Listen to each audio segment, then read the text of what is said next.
Now pay close attention, because today I'm going to tell you about someone with a resume so impressive that if he had a celestial LinkedIn, he'd already have millions of followers. Archangel Raphael. To start off, his name already says everything. Raphael means God's healing. In other words, if there were a hospital in heaven, he'd basically be the head of the miracle department, always on duty, never late, zero complaints in the heavenly customer service center. Raphael is known as the Archangel of Healing, protection during journeys, and guidance. You know that friend you call when you're lost, stumbling through life, not even remembering where you left your keys? Yeah, imagine that, but in the angel version, with glowing wings, a calm voice, and absolutely no judgment. He appears in many ancient traditions as someone who's always ready to lend a hand. Doesn't matter if you need clarity, balance, health, or just someone to remind you that you can do it. Raphael is there like, relax, breathe, I got you. And the most interesting part? He's the archangel who works behind the scenes. No show-off behavior, no dramatic entrance, no attention everyone, I've arrived. Nope. He's discreet, friendly, and always appears at the exact right moment, in just the way you need. So that's it. Before any adventure begins, before long journeys, before miraculous healings, everything starts with this incredible archangel whose official job is spreading well-being wherever he goes. And honestly, if all guides were like him, life would be way easier, right? Now let's get to the part where the story starts getting really good, full of those coincidences that we already know aren't coincidences, because when Archangel Raphael steps into the story, nothing happens by chance. So imagine the scene: Tobias, a calm young guy, living his normal life, when suddenly a mission appears, the type you don't even put on your calendar because you already know it's going to be a lot. He needed to travel, and not a short trip. It was one of those long ones like bring water, bring snacks, and trust the process. And that's when he shows up. Raphael, the Archangel of Healing, but with a level of humility that would make any influencer cry. Instead of appearing all shiny with violins playing in the background and a beam of light descending from the sky, he arrives in disguise. That's right. Disguised as a regular traveler with a super-ordinary name, Azarias. Imagine Tobias looking at him thinking, nice guy, seems friendly, probably knows the way. Little did he know he was literally inviting an archangel to be his celestial tour guide. And Raphael? Oh, Raphael was just there acting natural, as if he were simply another road companion. Like that friend who says, relax, I know a shortcut. Except in his case, the shortcut was actually safe, with zero weird surprises in the middle. This part of the story shows something beautiful. Sometimes help comes in the simplest form. No shining lights, no trumpets. Sometimes it's just someone showing up out of nowhere saying, hey, want some company on this journey? And just like that, with a perfect disguise, a calm voice, and his celestial GPS turned on, Raphael enters Tobias's life, ready to guide, protect, and of course, teach a few things that would change everything. And the best part? Tobias had absolutely no idea he was traveling with one of heaven's most dedicated employees. Now hold on, because this part is practically a special episode called Tobias and the Most Prepared Guide in the Universe. So here we go. Tobias and Azarias, who is really Raphael in stealth mode, begin their journey.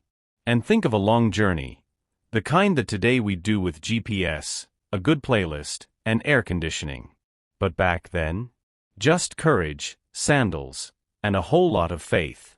And Raphael in his disguise was there acting like the best friend we all love to bring on adventures. Calm, smiling, and with that vibe of someone who knows everything but never rubs it in your face. He didn't show up saying, I'm an experienced archangel, leave everything to me. Nope. He pretended he was just someone very competent who just happened to know exactly what to do at all times. Then one of those movie-like scenes happens. Tobias is walking peacefully near a river when suddenly a huge fish appears. And I mean huge. The kind that, if a fisherman told you the story, you wouldn't believe it. And what does Raphael do? He looks at Tobias and calmly says, so go ahead and grab that fish. Imagine Tobias's face. Something like, grab what? But he goes for it, trusts, and grabs it. The funniest part is that Raphael explains everything supernaturally, as if it were totally normal to receive cooking tips and spiritual advice at the same time. Keep part of it, this is going to be useful later. And Tobias, not understanding anything, just goes with it. Because, let's be honest, when someone that calm speaks with that much confidence, you just think, okay, maybe he really does know. And you know what's most interesting? During the whole trip, Raphael was exactly that, pure protection, but in a gentle way. He kept Tobias away from trouble, gave directions, showed the right paths.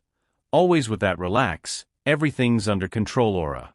If it were today, Raphael would be that friend who says, don't go that way, come this way, it's safer, and look, I brought snacks.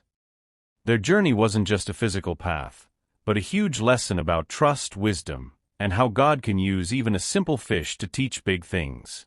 And while Tobias walked around thinking he was just traveling, Raphael was already preparing every detail for everything that was coming next. Now pay attention, because we've reached that part of the story that feels like the ending of a soap opera, the healing of Tobias's father. And look, if this were a video, this is exactly where the emotional music would start playing. So let's recap. Remember that giant fish that almost became a river celebrity? Yeah. Raphael already knew from the beginning that the fish was going to be much more than dinner. In fact, that fish was basically a miracle solution wrapped in scales. After the whole trip full of lessons, Tobias comes home all excited. But it wasn't just because of the adventure. He wanted to see his father, Tobit, who had been dealing with an eye problem for quite some time. Then we get that classic scene. Tobias arrives, hugs everyone, tells them everything went well on the trip, and right after that, Raphael shows up with his calm vibe like, so, remember the fish? Right, now it's time to use it. Imagine the whole family looking at him like, wait, the fish is going to help? Is this grandma's recipe or a celestial plan? And Raphael explains everything with all the patience in the world, like he's teaching someone how to make tea. Take that part one told you to save, and use it like this, just like that. Tobias does exactly what Raphael says. And then, my friend, the most beautiful moment happens. His father starts recovering his vision. Slowly, gently, but he does. Imagine the emotion.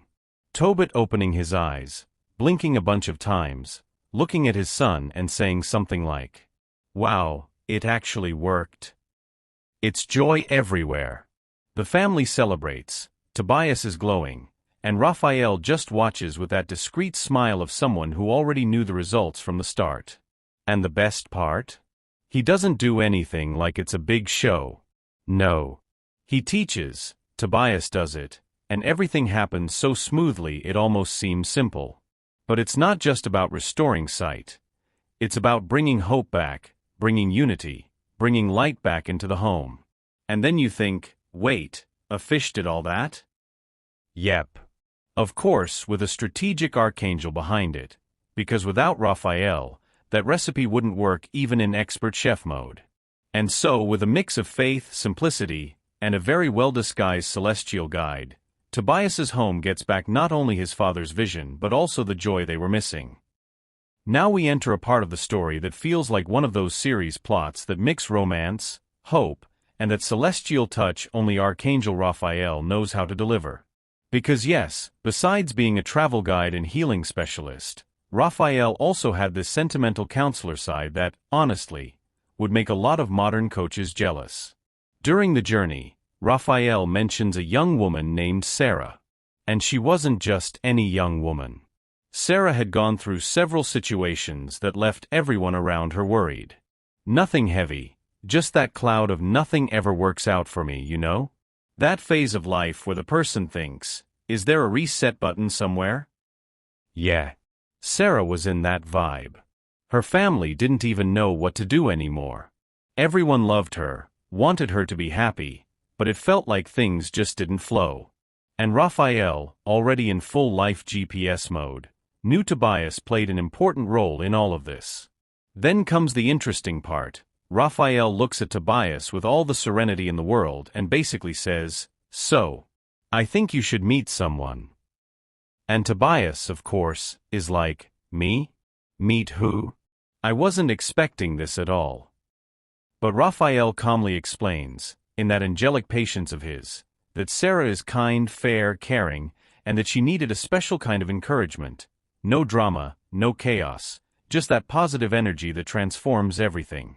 When Tobias meets Sarah, it's that classic movie scene, shy looks, little smiles, that feeling of something special is happening here. And Raphael right next to them, with that face that says, "See? I told you." But then comes the most beautiful part. Raphael teaches Tobias a little ritual, something simple, light, symbolic, to bring peace and harmony back into Sarah's life. Nothing complicated, nothing scary, just a way to renew the energy and clear away that phase where nothing was going right. Tobias follows the instructions perfectly, and the change begins. Sarah feels peace returning, the atmosphere gets better, and a new kind of joy fills her again.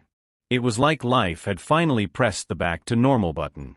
And well, no need to even say that Tobias and Sarah create a beautiful connection, right?